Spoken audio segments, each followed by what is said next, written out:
আওয়ামী লীগ এবং শেখ হাসিনাকে নিয়ে ভয়ঙ্কর অস্বস্তিতে সরকার কেন? 24-এর তথাকথিত গণ অভ্যুত্থানে ক্ষমতাচ্যুত হয়ে ভারতে আশ্রয় নেওয়া সাবেক প্রধানমন্ত্রী শেখ হাসিনা কি তবে এবার প্রকাশ্যে আসছেন?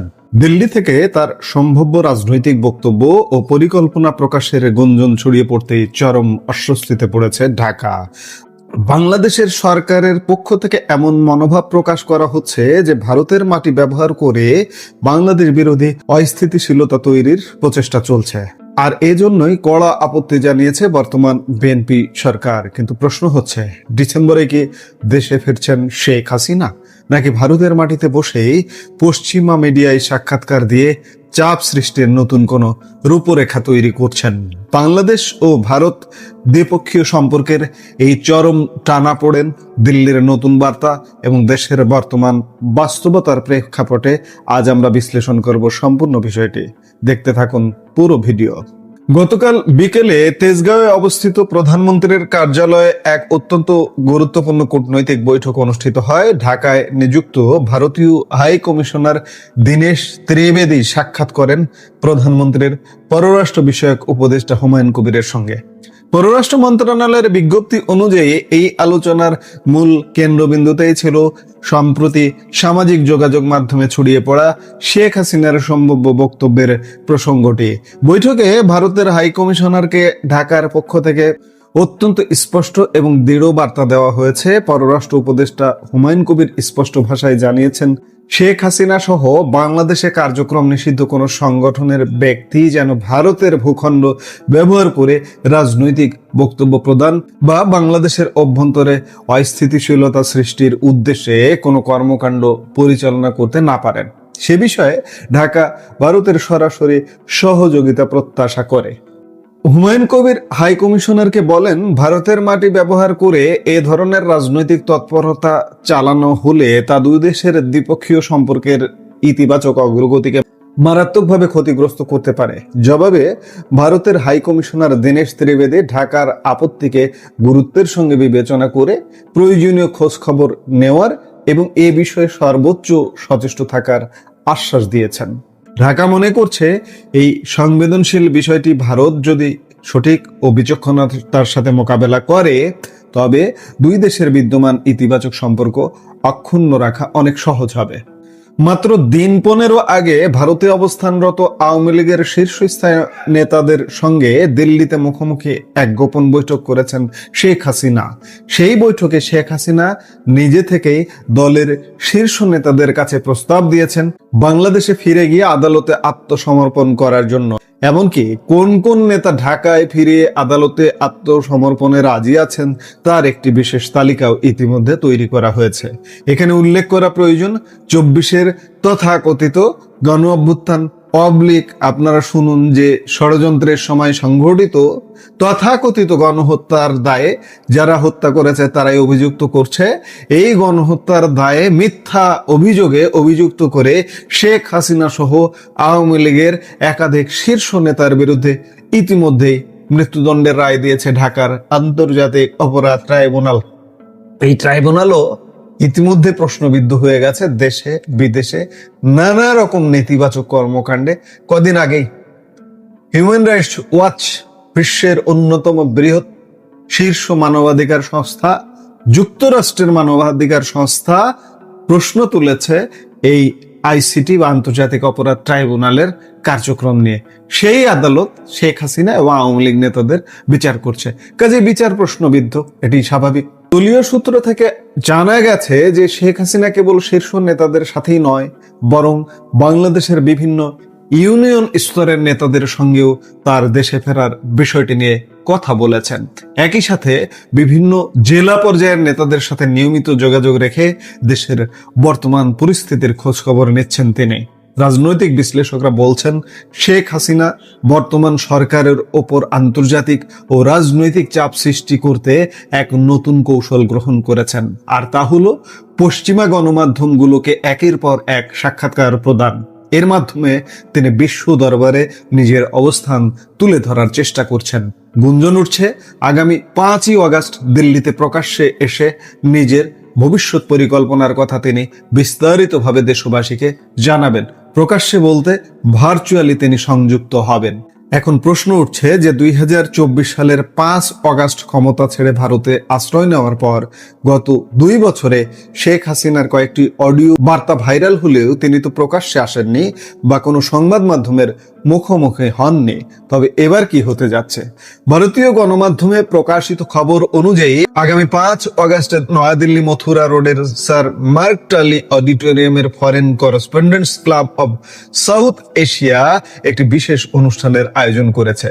সংগঠনটির প্রচারিত সূচি থেকে জানা যায়, উক্ত অনুষ্ঠানে শেখ হাসিনা স্থানীয় সময় সন্ধ্যা 6টা থেকে 7:30 পর্যন্ত উপস্থিত থেকে তার ভবিষ্যৎ রাজনৈতিক পরিকল্পনা এবং বাংলাদেশে ফেরার বিষয়ে বক্তব্য রাখতে পারেন। অনুষ্ঠানটি অনলাইনে সরাসরি সম্প্রচার করারও রূপরেখা তৈরি করা হয়েছে। এতে শেখ হাসিনার পুত্র সজীব ওয়াজেদ জয়, আওয়ামী লীগের প্রভাবশালী নেতৃবৃন্দ, সাবেক মন্ত্রী, সাবেক কূটনীতিক এবং আমন্ত্রিত বিশিষ্ট অতিথিদের উপস্থিত থাকার কথা রয়েছে। আর এই কর্মসূচির খবর সামনে আসতেই নড়ে চড়ে বসেছে ঢাকা। উল্লেখ্য, এর আগেও আওয়ামী লীগ নেতারা দিল্লিতে এমন একটি কর্মসূচির উদ্যোগ নিয়েছিলেন। সেখানে শেখ হাসিনার রেকর্ডকৃত ভাষণ প্রচারিত হয়েছিল, কিন্তু এবার তিনি সরাসরি ভার্চুয়ালি যোগ দেবেন। আর এই প্রেক্ষাপটে বাংলাদেশ সরকার আনুষ্ঠানিকভাবে ভারতের কাছে নিজের আপত্তির কথাটি তুলে ধরেছে। একদিকে যখন সীমান্ত পারের রাজনৈতিক সমীকরণ উত্তপ্ত, ঠিক তখনই বাংলাদেশের ভেতরে সাধারণ মানুষের জীবনযাত্রা চরম সংকটের মধ্য দিয়ে যাচ্ছে।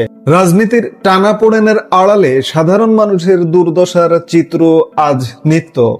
বিদ্যুৎ নেই, গ্যাস নেই, বিদ্যুৎ বিল 2 গুণ থেকে 3 গুণ হয়ে গেছে, কখনো কখনো ভুতুড়ে বিদ্যুৎ বিল 100 গুণ আসছে। চুলায় গ্যাস নেই, কাঁচা বাজারে আগুন, মানুষের জীবনে শান্তি নেই, আইন শৃঙ্খলা ঠিক নেই, বোমা বিস্ফোরণ হচ্ছে এখানে, বোমা নিহত হওয়ার ঘটনা ঘটছে, আহত হওয়ার ঘটনা ঘটছে, বোমা উদ্ধার হচ্ছে। বর্তমান প্রধানমন্ত্রী তারেক রহমান একটি ঘোষণা দিয়ে বাংলাদেশে প্রবেশ করেছিলেন, আই হ্যাভ এ প্ল্যান। কিন্তু আজকে 6 মাস হতে চলল, 6 মাস হয়ে যাবে কয়েকদিনের মধ্যে, পূর্ণ হয়ে 7ম মাসে যাবে এই সরকার। কিন্তু দেশবাসী আজ পর্যন্ত কোনো প্ল্যান, পরিকল্পনা, সুস্পষ্ট প্ল্যানটা কি, প্ল্যানটা দেখতে পাচ্ছে না। বরঞ্চ বাংলাদেশের মানুষের জীবন প্রতিনিয়ত নরকে পরিণত হচ্ছে। বারবার প্রশ্ন এসে যায় যে আমরা আগেই ভালো ছিলাম কি? উত্তর হ্যাঁ হ্যাঁ হ্যাঁ, যে আমরা আগেই ভালো ছিলাম। 2 বছর আগের যে আওয়ামী লীগ শাসনামল, সেই শাসনামলের সিটে ফোটাও ইউনূস তো দেয়নি, দুঃশাসনে ভরিয়ে রেখেছিল মানুষের জীবন। বিএনপি দুঃশাসনে ভরিয়ে রাখছে, ইউনূসের ধারাবাহিকতায় বিএনপি। তো কাজেই মানুষের মনে প্রশ্ন জাগছে, দেশের মানুষের। অন্যদিকে আন্তর্জাতিক বিশ্ব ইউনূস কিংবা বর্তমান বিএনপি সরকারকে কতটা কিভাবে ছুঁড়ে ফেলে দিয়েছে। আপনারা কদিন আগেই দেখেছেন মার্কিন এক উচ্চ পর্যায়ের দূত সার্জিও গোরের ভিজিটে আপনারা দেখলেন যে রাজনৈতিক দলের সাথে বৈঠক কিংবা সরকারের সাথে বৈঠকেও কতটা গুরুত্ব দিল। এর চেয়ে গুরুত্ব দিয়েছে আওয়ামী লীগ, জাতীয় পার্টি এবং ভারতীয় হাই কমিশনারের সাথে বৈঠকেই। এই বিষয়গুলো বুঝতে আপনারা আসলে বিশেষ গবেষক, রাজনীতি বিজ্ঞানী কিংবা আন্তর্জাতিক সম্পর্ক বিশেষজ্ঞ এগুলো হতে হয় না। সাধারণ চোখে আপনি যদি চিন্তা করেন তাহলে বুঝতে পারবেন যে দেশের অভ্যন্তরে সরকারের পায়ের তলা থেকে মাটি সরে যাচ্ছে, আন্তর্জাতিক বিশ্ব থেকে এই সরকারের উপর থেকে সমর্থন সরে যাচ্ছে। স্বাভাবিকভাবেই আওয়ামী লীগ অতি শীঘ্রই বাংলাদেশে আসছে, আর এসব যখন দেখছে সরকারের তখন মাথা খারাপ অবস্থা, থরকম্প অবস্থা। আর এসব থেকে সরকার দারুণ অস্বস্তিতে এবং উল্টাপাল্টা রিয়াক্ট করছে। ভারতীয় হাই কমিশনারকে বলছে যে শেখ হাসিনা যেন ভারত থেকে কোনো বক্তব্য না দেয়। কিন্তু বাস্তবতা হলো ভারত গণতান্ত্রিক একটি দেশ, মত প্রকাশের স্বাধীনতায় বিশ্বাসী একটি দেশ।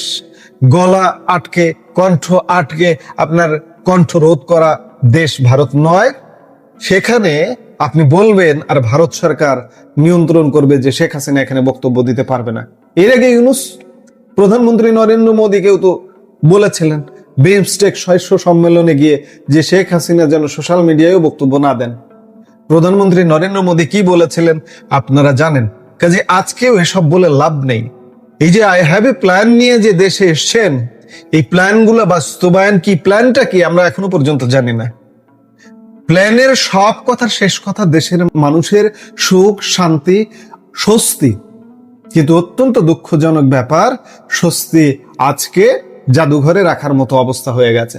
কাজেই উল্টোপাল্টা রিয়্যাক্ট করে খুব বেশি দিন লাস্টিং করা যাবে না, অবস্থা সেদিকেই কিন্তু যাচ্ছে। সার্জিও গোরের বাংলাদেশ ভিজিটের পর তিনি ট্রাম্পকে যে রিপোর্টটি পাঠিয়েছেন তাতে ট্রাম্প ভীষণ অসন্তুষ্ট এবং তিনি এটা বলেছেন যে আমিও অনেকদিন আগে বলেছিলাম Sheikh Hasina is a legitimate prime minister of Bangladesh. তখন আমি অর্ধেক সুরে বলেছিলাম। এখন আমরা রিপোর্ট পাওয়ার পর এখন বুঝতে পারছি যে দেশের 5 কোটি 6 কোটি লোকের রায় কি উপেক্ষা করে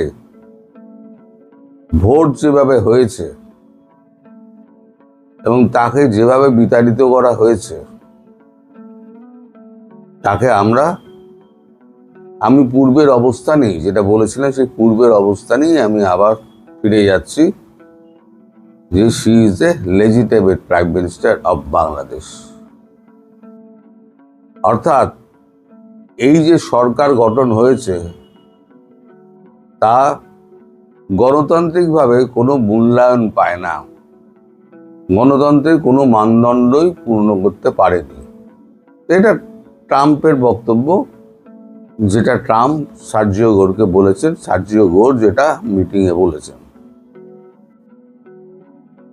তো এবার বলেন যে এবার আপনি আলাপ আলোচনা করুন কিভাবে ওনাকে দেশে ফেরানো যায়, এবং এ ব্যাপারে আমরা খুব একটা বেশি দেরি করতে চাই না। আর তারপরে তিনি ঝটপট একেবারে ফোন করে তিনি চলে আসেন এর কাছে, জয়শঙ্করের কাছে। জয়শঙ্করের ঘরে যে মিটিংটা হয়েছে কালকে, সেই মিটিংয়ে ছিলেন অজিত দোভাল এবং পি.কে. মিশ্রা। পি.কে. মিশ্রা হচ্ছে প্রিন্সিপাল সেক্রেটারি। প্রিন্সিপাল সেক্রেটারি হচ্ছে ডান হাত, বাঁ হাত বলুন, চোখ বলুন, মস্তিষ্ক বলুন, সবকিছুই হচ্ছে প্রাইম মিনিস্টারের ওই প্রিন্সিপাল সেক্রেটারি। তার হাত ধরেই সমস্ত কিছু কাজকর্ম হয়, ওই চিঠিপত্র লেনদেন থেকে আরম্ভ করে আলাপ আলোচনা সমস্ত কিছু প্রিন্সিপাল সেক্রেটারি। তার নাম হচ্ছে প্রমোদ কুমার মিশ্র, পি.কে. মিশ্র বলে তাকে ডাকা হয়। এখন মার্কিন যুক্তরাষ্ট্র এখন যা অবস্থা, মার্কিন যুক্তরাষ্ট্র চাইছে যত তাড়াতাড়ি সম্ভব শেখ হাসিনাকে তার বাংলাদেশে ফিরিয়ে দাও, এবং তার জন্য ভারতের সঙ্গে আলোচনা করে তার নিরাপত্তার ব্যবস্থা, সড়ক পথে যাওয়া উনি পছন্দ করছেন না, তাহলে ওতে রিস্ক বেশি। সড়ক পথে না গিয়ে আকাশ পথে যাওয়াটাই সব থেকে সেফ। দরকার হলে আমি প্রধানমন্ত্রী মোদীকে বলবো যে তাকে স্পেশাল সিকিউরিটি জেট দিয়ে, তাকে ফাইটার জেট দিয়ে তাকে পাঠিয়ে দেওয়া। আর যদি না করতে চায় তাহলে পরে আমাদের ওখানকার যে সমস্ত অ্যাসেট ফ্যাসেট রয়েছে তারা ব্যবস্থা করবে, যদি বাধা দিতে চায়। ভারতের সঙ্গেও আমাদের কথা হয়েছে প্রধানমন্ত্রীর সঙ্গে এই ব্যাপারে, তখন তারা ওই ব্যাপারটা বললে। এখন এই যে মিটিংটা হলো সেটা সম্পূর্ণ হচ্ছে ট্রাম্পের বক্তব্য নিয়ে, ট্রাম্পের প্রতিক্রিয়া নিয়ে বলা যায়। অর্থাৎ ট্রাম্প যেটা চাইছেন সেটা হচ্ছে শেখ হাসিনাকে যত তাড়াতাড়ি সম্ভব, পারলেই আগস্টেই ঢুকিয়ে দেওয়া।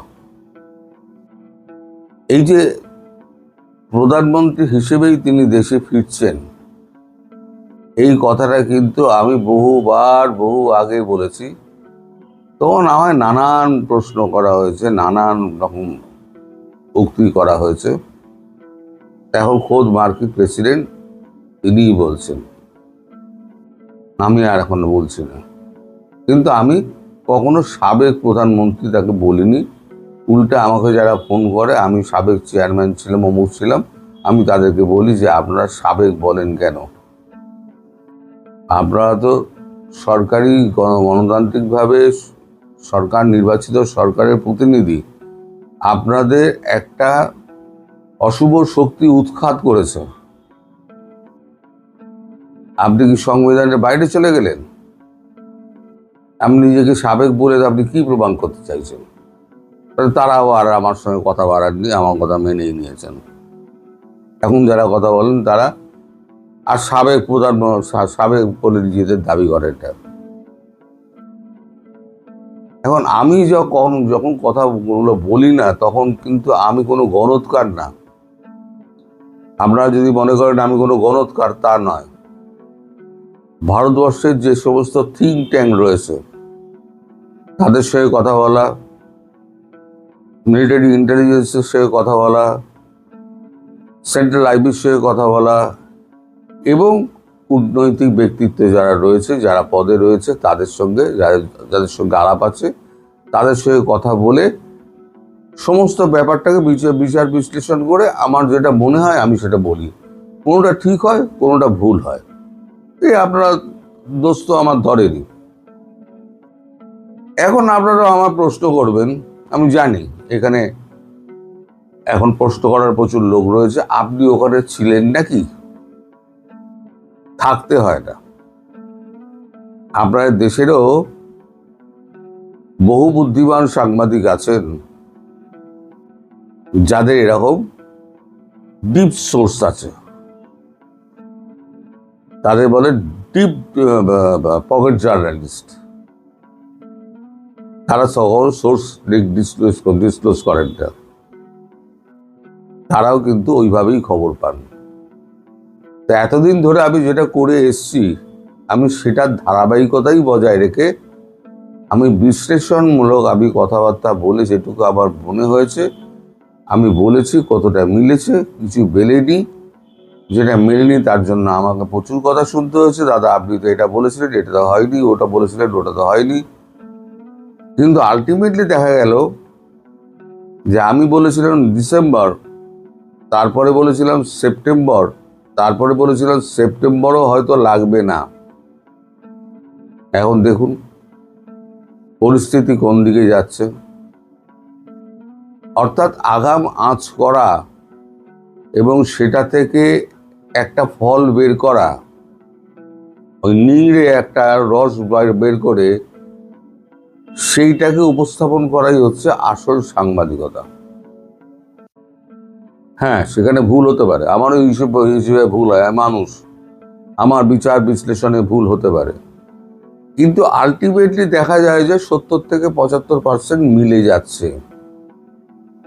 এখন যারা আগে আমার বিরুদ্ধে প্রচার করতেন, সেই প্রচারটা কিন্তু অনেক কমে এসছে। তারা এখন বুঝতে পারছেন যে আমি যেগুলো বলেছিলাম পরপর সেই জিনিসগুলোই হচ্ছে। এনসিপির কি অবস্থা হবে, ইউনূসের কি অবস্থা হবে, তারেক রহমানের কি অবস্থা হবে। যেদিনকে তারেক রহমান চীন যাওয়ার কথা ঘোষণা করলেন, সেদিনকেই কিন্তু আমি একটা ভিডিও করেছিলাম যে কুড়ুলে পা মারলেন তারেক। তারপর তো ডাবে গাছে চড়া হ্যান ত্যান, বাসের চারে চড়া হ্যান ত্যান, তা আমি বলেছি। আলটিমেটলি তাই হলো। কথাগুলো আপনারা মিলিয়ে নেবেন পুরোনো ভিডিওর সঙ্গে। এখন ভারত, আমি এবার ফিরে আসি আসল কথায়। ভারত এবং মার্কিন যুক্তরাষ্ট্র তারা কি ভাবছে? ভারতও ভাবছে যত তাড়াতাড়ি সম্ভব ভারতের ইন্টারনাল সিকিউরিটির ওপরে হ্যামার হচ্ছে, যত তাড়াতাড়ি সম্ভব তাকে দেশে ফিরিয়ে দেওয়া হোক এবং পূর্ণ মর্যাদায়। এই পূর্ণ মর্যাদাটা প্রতিষ্ঠিত করতে গেলে তার দরকার হচ্ছে মার্কিন যুক্তরাষ্ট্রের সাহায্য, প্রত্যক্ষ সাহায্য। সার্জিও গোর বলেছেন এই প্রত্যক্ষ সাহায্য এবং পরোক্ষ সাহায্য সম্পূর্ণ আমরা করব, লজিস্টিক যদি আপনারা দিতে পারেন তারা দেবেন, লজিস্টিক যদি না দিতে পারেন তাহলে পরে আমরা দেবো। ভারত বলেছে লজিস্টিক যা আছে লজিস্টিক আমরা দিয়ে দেবো। ধরুন প্লেন দেওয়া, ফাইটার জেট দিয়ে তাকে পৌঁছে দেওয়া, তার আগে 3 দিন ধরে চক্কর কাটানো বাংলাদেশের আকাশে সমস্ত ফাইটার জেটগুলোকে, একটা ত্রাসের আবহাওয়া সৃষ্টি করে দিয়ে তাকে ডুবিয়ে দাও। আপনারা বলবেন যে আপনি তো আগাম বলে দিচ্ছেন, তাহলে পরে তো এরা সতর্ক হয়ে যাবে। এরা সতর্ক হলেই বা কি, না হলেই বা কি, কিছুই আসে যায় না। পৃথিবীর বৃহত্তম শক্তি এবং এশিয়ার বৃহত্তম শক্তি দুটো যদি মনে করে যে আমি এইখানেই কাজটা করব, বলেছিলাম না একবার, দুটো বুনো হাতি যদি যুদ্ধ করতে শুরু করে দেয় তাহলে যে ঘাস বাংলাদেশ, তার কি অবস্থা হবে? সে দুমড়ে মুচড়ে শেষ হয়ে যাবে। এখানেও কিন্তু তাই হবে। আর এই ছুটকো ছাটকা আমরা এগুলো হাতে গুলি না, ছুটকো ছাটকা যেগুলো আছে আপনার এই যত ওই সার্জিস এরা দেখবেন যে সব বঙ্গোপসাগরে পালাচ্ছে, আর নইলে পরে জেলে ঢুকতে হবে। আগামীকাল শেখ হাসিনা একটা বৈঠক করবেন। বৈঠক মানে কি, তিনি একটা ভিডিও কনফারেন্স করবেন। আগামীকাল অন্য একটা কাজে আমি হয়তো ব্যস্ত থাকব, আমি হয়তো আপনাদের সামনে কালকে উপস্থিত হতে পারবো না। চেষ্টা করব, যদি আমি খবর পাই আমি রাত্রিবেলা খবরটা করে রেখে দিয়ে আমি টাইম লাইনে দিয়ে রেখে দেবো যদি পাই। আর যদি না পাই তাহলে সেক্ষেত্রে আর কালকে আপনাদের সঙ্গে আমার আর দেখা হবে না, হবে 6 তারিখে, মানে কালকে হচ্ছে 5, কালকে ওনার ওই এই রয়েছে ভিডিও কনফারেন্স রয়েছে, সেটা আপনারা সবাই জেনে যাবেন। নতুন ওটা নিয়ে নতুন কিছু বলার নেই। ফরেন করেসপন্ডেন্ট ক্লাবে যেটা হওয়ার কথা আছে ওটা নিয়ে নতুন কিছু বলার নেই। আর যেটা নতুন কিছু খবর আমার জোগাড় করার ব্যাপার আছে, তার জন্য আমি হয়তো একটা দিনের জন্য আপনাদের থেকে আমি একটুখানি ছুটি নিতে পারি। তবে যে খবর দেবো সেটা অত্যন্ত গুরুত্বপূর্ণ খবর দেবো। যখন খরচা করে যাচ্ছি সেখানে, তখন কিছু খবর তো নিয়ে আসবই। আপনারা সবাই ভালো থাকেন, সুস্থ থাকুন এবং প্রার্থনা করুন শেখ হাসিনা যেন সুস্থ থাকেন এবং তিনি স্বাভাবিক জীবনযাপন করতে পারেন এবং আরও বহুদিন রাজনীতি করতে পারেন এবং আপনাদের দেশকে আরও উন্নয়ন করতে পারেন। গতকাল ৩রা আগস্ট সোমবার প্রধানমন্ত্রী তারেক রহমানের পররাষ্ট্র বিষয়ক উপদেষ্টা মিস্টার হুমায়ুন কবির বাংলাদেশে ভারতের রাষ্ট্রদূত মিস্টার দীনেশ ত্রিবেদীর সাথে বৈঠক করেছেন। সেই বৈঠকের খবর আমরা জানি। প্রকাশ্য এই বৈঠকের পাশাপাশি গতকাল দীনেশ ত্রিবেদী বাংলাদেশের প্রধানমন্ত্রী তারেক রহমানের সাথে একান্তে মিটিং করেছেন, যে খবরটি আমরা জানি না। আজকে প্রধানত দীনেশ ত্রিবেদীর সাথে তারেক রহমানের বৈঠক নিয়ে কথা বলবো, শেষ পর্যন্ত সাথে থাকবেন। আগামী 5ই আগস্ট দিল্লিতে শেখ হাসিনার বাংলাদেশে ফেরা নিয়ে একটি আলোচনা সভা হবে। সেখানে বক্তব্য রাখবেন বাংলাদেশের প্রাক্তন শিক্ষামন্ত্রী নওফেল, প্রধানমন্ত্রীর সন্তান সজীব ওয়াজেদ জয় সহ আরো অনেকে। ধারণা করা হচ্ছে সেখানে লাইভে এসে বক্তব্য রাখবেন জননেত্রী শেখ হাসিনা। 5ই আগস্ট দিল্লিতে লাইভে বক্তব্য রাখবেন কিনা এটি নিয়ে কিন্তু বাংলাদেশ সরকারের মধ্যে একটা কাপাকাপি শুরু হয়ে গেছে এবং এই জন্যই পররাষ্ট্র বিষয়ক উপদেষ্টা হুমায়ুন কবির মিস্টার দীনেশ ত্রিবেদীকে রিকোয়েস্ট করেছে শেখ হাসিনা যেন ভারতের ভূখণ্ড ব্যবহার করে কোনো রাজনৈতিক বক্তব্য প্রদান না করেন কিংবা এমন কিছু না বলেন না করেন যাতে বাংলাদেশে অস্থিতিশীলতার সৃষ্টি হয়। মিস্টার হুমায়ুন কবির সম্ভবত ভুলে গেছেন যে তার নেতা 17 বছর লন্ডনে থেকে কিন্তু বিভিন্ন মাধ্যমে কথা বলেছেন। আজকে শেখ হাসিনা দিল্লিতে ব্যক্তি মিটিংয়ে বক্তব্য রাখবেন কি রাখবেন না সেটা নিয়ে তাকে ভারতের হাইকমিশনারের কাছে অনুরোধ করতে হয়। ভারতের হাইকমিশনার তিনি বলেছেন তিনি ব্যাপারটা দেখবেন, ভারত সরকার ব্যাপারটা দেখবে, কিন্তু মাঝে মাঝে তিনি বলেছেন যে আপনার স্যুটটা খুব সুন্দর, আপনার হাসিটা খুব সুন্দর। ডিপ্লোমেসিতে এই কমপ্লিমেন্টগুলা আপনি রাগ করতে পারবেন না, কিন্তু আপনার মোটামুটি যথেষ্ট খোঁচা দেওয়ার মতো একটা ব্যাপার।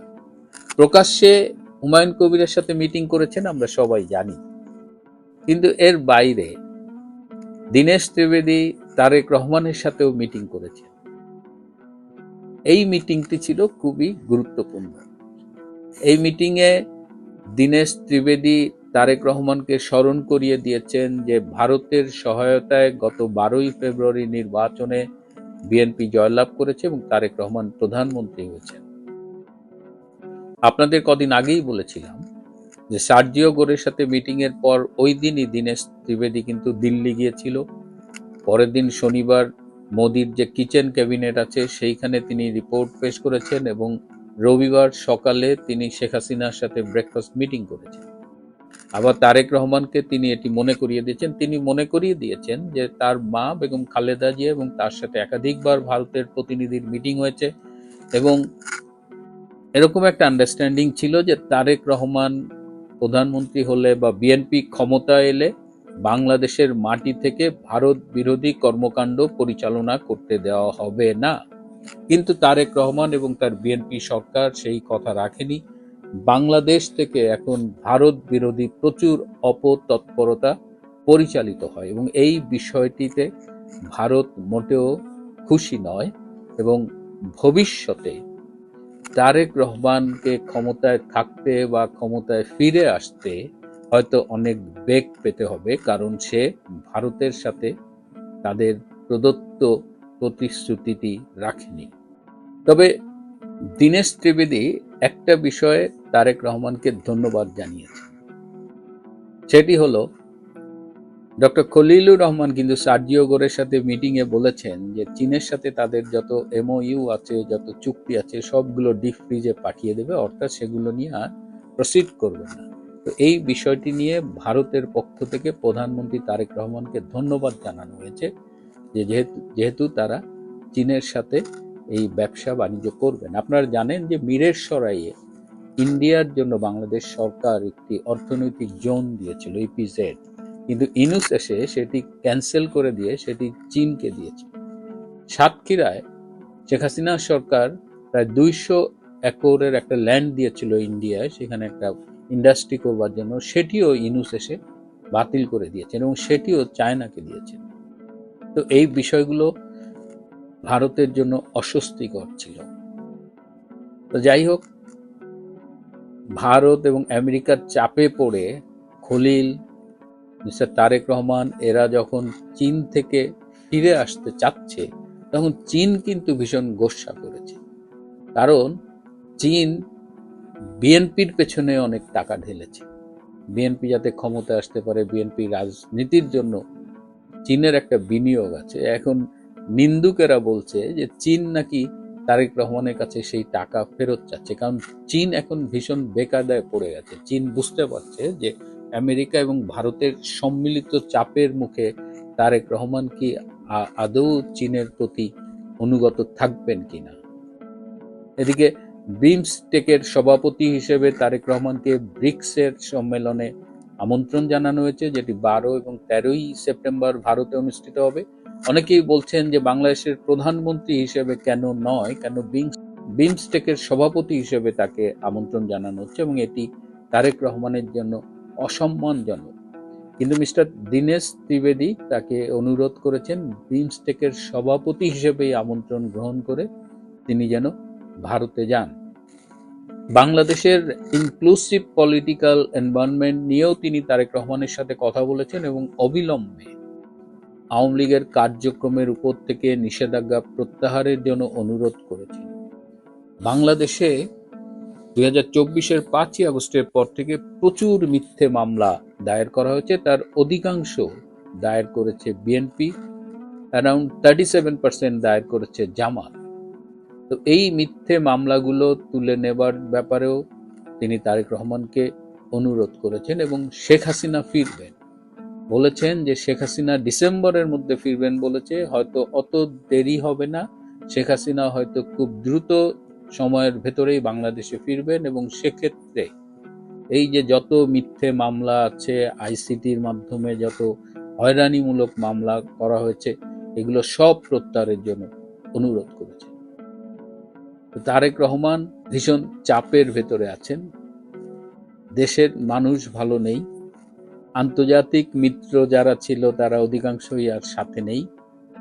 এই অবস্থায় একটি উচ্চ ক্ষমতা সম্পন্ন প্রতিনিধি দল, যাতে 3 জন বিএনপির নেতা এবং 2 জন সামরিক বাহিনীর অফিসার, তারা অচিরেই দিল্লি সফরে যাবেন এবং সেখানে তারা বেশ কিছু গুরুত্বপূর্ণ মিটিং করবেন।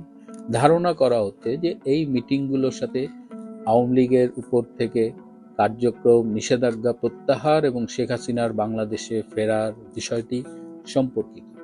এদিকে আগামীকাল 5ই আগস্ট, যাকে জঙ্গিরা বলে 36শে জুলাই, এই জুলাই দিবস পালন উপলক্ষে সারা দেশে কিন্তু র্যাবের পক্ষ থেকে একটা অ্যালার্ট জারি করা হয়েছে। ধারণা করা হচ্ছে যে বিভিন্ন কর্মসূচি বা পদযাত্রায় জঙ্গি হামলা হতে পারে কিংবা রাষ্ট্রবিরোধী কোনো শক্তি আক্রমণ করতে পারে। ইতিমধ্যেই বাংলাদেশের বিভিন্ন স্থানে বোমা পাওয়া যাচ্ছে।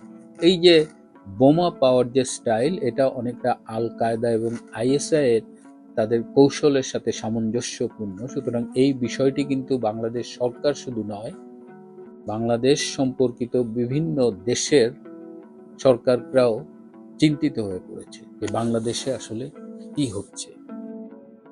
মোদ্দা কথা বলা যায়, তারেক রহমানের সরকার ভালো নেই। পুরো টার্ম কমপ্লিট করা তো দূরের কথা, কদিন ক্ষমতায় থাকবেন সেই আলোচনা বিএনপির ভেতরেই শুরু হয়ে